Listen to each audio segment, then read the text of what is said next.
खुंग्रिं VCDCआ फैगौ 2023-24 बोसोरनि थाखाय ग्राम सभा खुंदों। 2 अक्ट'बर माहारिनि बिफा महात्मा गान्धीनि 153थि जोनोम सानजों लोब्बा लाफानानै भारत हादरनि सिङाव पन्चायत आरो VCDCफोराव ग्राम सभा खुंदों। चिरां जिल्लानि सिङाव सिडली चिरां जौगाखां खोन्दोनि सिङाव थानाय खुंग्रिं VCDCआबो ग्राम सभाखौ खुंदों। फुंबिलि 10:30 रिंगायाव माहारिनि बिफा महात्मा गान्धीनि सावगारियाव बिबार बावजेनो 14 नं चिरां दुवार ब्लक कमिटि इउपिपिएलनि आफादगिरि मानगोनां मुस्रि बिरदाव मुसाहारि बिथाङा सानजौफु 11 रिंगायाव फैगौ 2023-24 मायथाइ एबा बोसोरनि थाखाय ग्राम सभा गेजेरजों ओनसोल लुखांनायनि बिथांखिफोरखौ लानानै रायजो राजाफोरजों गुवारै सावरायो आरो बिथांखिफोर आजावनाय जायो। बेजों लोगोसे बे ग्राम सभानि गेजेरजों जर'खायै सावरायनाय जायो।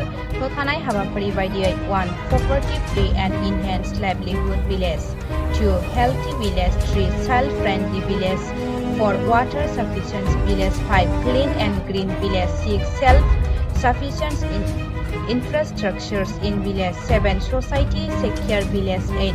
Village with Good Governance and Women Friendly Village।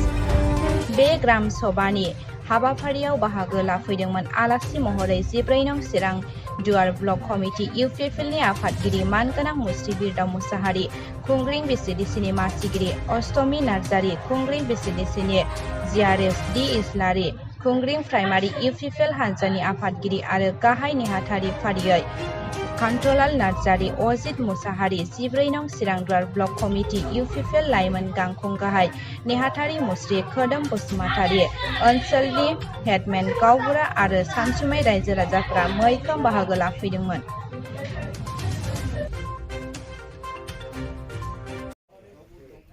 आङो खौरांगिरि नोंथांमोननिसिम आंनि गोसो गोरबोनि खुलुमनाय आं जासिबाय आरो जोंनि खौरां नायगिरि रायजो राजा नोंथांमोननोबो आंनि गोसो गोरबोनि आं खुलुमनाय जासिबाय। दा दिनैहाय 2 अक्ट'बर थामहिनबा गान्धी जयन्ती।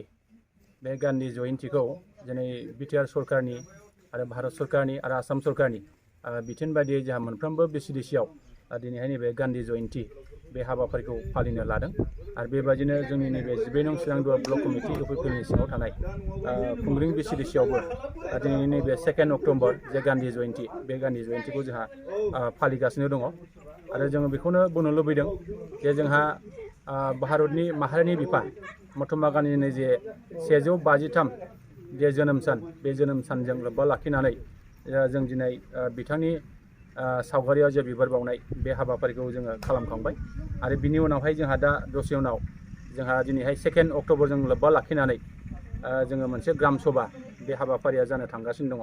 जों आसा खालामनो हायो, जों मिजिं खालामगोन जे बिथांनि जे जोंनो सुबुं माहारिनो होलांनाय सारा मुलुगनो बिथांनि जे बिहोमा बे बिहोमाखौ निस्सय जोङो गोसोखांनांगोन आरो बिथांखौ जोङो जेरैब्लाबो जोङो फुजिथारनांगोन आरो जों बिथांखौ बिथांनि जिखिनि आद्रा थालांनाय बे जिउ आरो सानस्रिया सारा बुहुमनि सुबुंफोरनो जाहाथे मोजां मोनसे मेसेज जोङो जानानै थाथों बेखौ मिजिं खालामो आरो जों आसा खालामगोन जे बिथांनि मुङाव होनाय जे MGNREGA जिखिनि फान्ड जे स्किम बे स्किमफोरखौबो जोङो सारा भारत नाङैनो जोङो मोजाङै मावफुंनानै जाहाथे जोंनि भारतखौ मोनसे जौगासारनाय हारि हिसाबै जोङो लांनो हाथों बेखिनिखौ जों मिजिं खालामो आरो जों दिनैहाय बुंनांगोन जे दिनैहाय जोङो नैबे गान्धी जयन्ती हिसाबै नन भायलेन्स डे हिसाबै जोङो बेखौ खुंबाय थानाय जादों आरो दिनैबो जोङो बिथांनि जे जोनोम सानजों बेखिनिखौ जोङो खुंफुंनो जोङो लादों आरो जों आसा खालामगोन जे फैबाय थानाय समाव